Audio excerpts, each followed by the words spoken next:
and welcome back to my channel. It's Ashley here, and if you are new, hey girl, hey. So in this video today, I'm going to share how you can take some thrifted picture frames and turn them into some amazing wall decor, standalone plaque decor, whatever you want to call it. We're just going to be making some really cute decor. So let's go ahead and jump right into this video. Alright, so first things first, I'm just going to talk about how you should not skip out on the picture frame section at your local thrift store. You will be amazed at the picture frames that you can find in that section. So literally this day I picked out a ton of picture frames, but I am going to just show you how I transformed these two pink picture frames that I picked up. Alright, so I picked these particular frames out because I like the fact that it had like the front of the frame and then it had like a back part, so it was like a space in between if I wanted to have like thick like wood or fabric that I wanted to place on there. So that's why I picked this out. So the first thing I did was I just removed the screws from this frame, as you can see, just using my drill, and then I took that acrylic part out and started to work on the actual frame part. So for my frame, I of course had to wash this because it's coming from the thrift store. I don't know where it's coming from. So I just took my Lysol and I just sprayed these down, wiped them clean, and got them ready for me to paint them. So after that, the next thing that I did was, of course, paint these frames. So the paint that I'm using is Buttercream by Dixie Belle. Love this color because it is similar to the heirloom white color that you guys know I use all the time. And I did about 2 coats to the frames. So the next thing I did was I took measurements of my frame so that when I go into my Cricut design space, I'll know how large I need my image to be. So today's video is sponsored by Cricut, and so I'm going to be sharing how to create these signs using my Cricut maker. So of course, the first thing I did was I went into design space, and my quick go-to is to just go into images and type in what I need. So I am creating winter signs, and I thought of the saying, baby it's cold outside, so I just typed that in and I found this really cute image. And all I did was brought it into my design space, and I removed the icicles around the baby it's cold outside by just hiding that. And then I resized it to the size that I needed, and then I just let my Cricut, of course, print this out. But before I did that, I'm going to be using the wood veneer.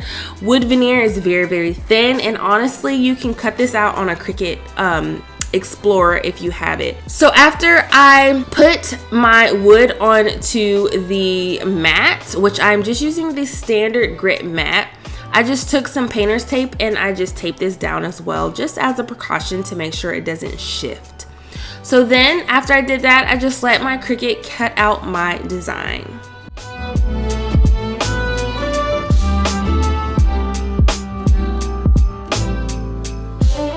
So once my design was cut out, the next thing I did, of course, was remove everything, and then I removed the vinyl from the grit mat.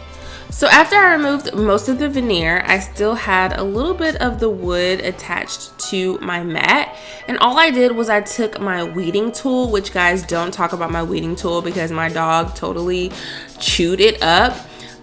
But it still works. So I just took away the pieces that I needed to take away, and then I also took away some of the wood pieces that were still attached to my mat off.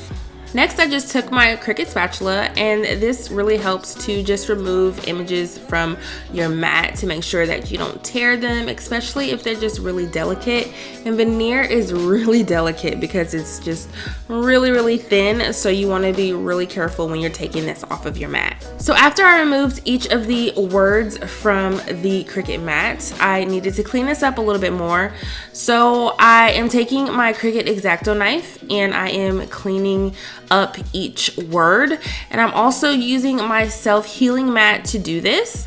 So I just carefully just removed any of the wood that was still there that needed to be removed from each word. And Christmas is my favorite time.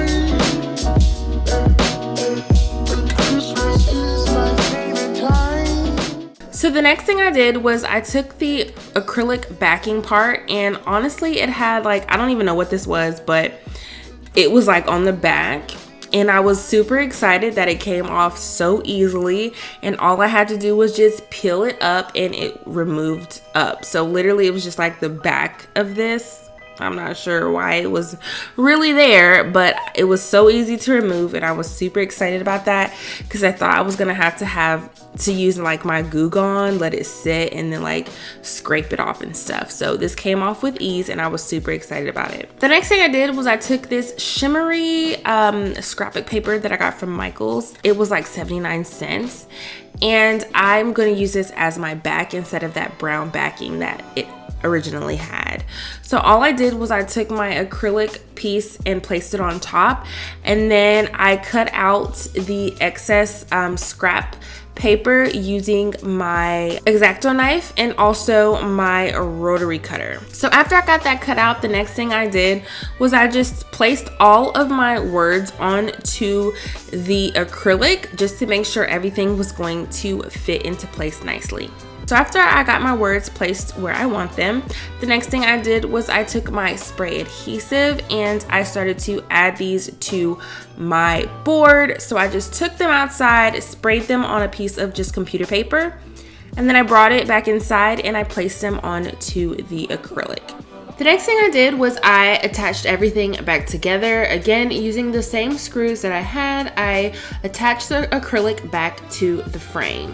The last thing I did was I attached the scrapbook paper using these reusable mini squares that I found by Scotch tape. And what I did was I just took the squares, cut them in half, and then I added them to the edges of the paper, and then I placed that paper on the back. So I could have probably Mod Podged this to the back, but I wanted to be able to remove this and to switch it out if I wanted to. So I just used these reusable tapes for that. And that's it. That's all I did for this sign. I absolutely love how it turned out. It is perfect for the winter and for Christmas time, so you can transition on into winter. You can leave this as a standalone piece, or you can also place this on your wall for some wall decor as well. Okay, so for my next picture frame, I decided to go with the saying warm wishes. So I went into Design Space again and I typed in warm wishes to see what I could find. And I found the perfect one that I liked, so I brought that into Design Space and I just changed the color to black and I resized it. Then I went in and found some mittens to go with this, and I brought that back into Design Space as well, changed the color, sized it up, and then it was time for me to cut this out on my Cricut. So to cut my design out, I just made sure it was within the red lines. So with this design, I decided to go with a leather material. So I'm going to be using the metallic leather that you can get from Cricut. Then I took that sheet of leather and I placed it onto a standard grip mat. So you want to use a strong grip mat, but honestly, if you just have a standard, you'll be completely fine. And I placed the mat on there, and then I took my painter's tape and I just taped it down into place. So you would do this just as you would like balsa wood or something like that. So after I did that, I typed in the leather that I wanted. So I just chose the garment leather instead of metallic leather because it was a little bit thicker, and it chose my knife blade for that. So after I did that, I just followed the instructions of moving the little plastic pieces to the side and loading up my mat, and then I let my Cricut cut this. It did take 4 passes, which honestly if the 4 passes are going to be fine, so just let your Cricut do the 4 passes and then you'll be good to go. Because I did extra passes and then it kind of like messed it all up. It really didn't mess it up, but it was just a lot of frayed like flyaway pieces and stuff like that I really didn't need. If I would have just done the 4 passes, and it would have just literally been a clean cut. So to get rid of those frayed pieces that I had on the leather, all I did was I just took a lighter and I burned them. So just how you would do like if you had like some frayed pieces unraveling and stuff from your ribbon, you would just take a lighter and burn it off. I did that same thing for the leather. After that, I attached the warm wishes just like I did with the Baby It's Cold Outside, and I sprayed it with my spray adhesive and I attached it to the acrylic. So I just want to put this clip in here real fast to just let you know, if you are using a spray adhesive and it's just something that you'll be able to kind of reposition, and you can see the glue once you reposition it, all you have to do is take some Goo Gone and wipe it away with a cloth or rag or paper towel or anything like that. And the last thing I did for this is I just added these LED lights that I used last year in a DIY. You guys know the one that I'm talking about because everyone loved it so much. It was with those little gingerbread houses from Target. I'm going to attach these to this side as well. So to do that, I literally just wrapped it around the sides, and I thought this would just be a perfect little touch to this side because it's warm wishes and these are like warm white lights. So I was like, this is gonna be perfect.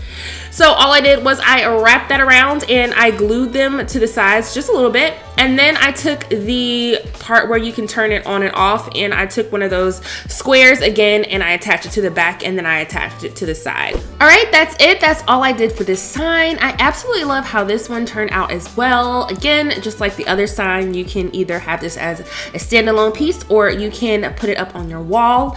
Another little bonus to this sign, of course, is the lights, and you can switch them on and off, and it looks so good illuminated at night.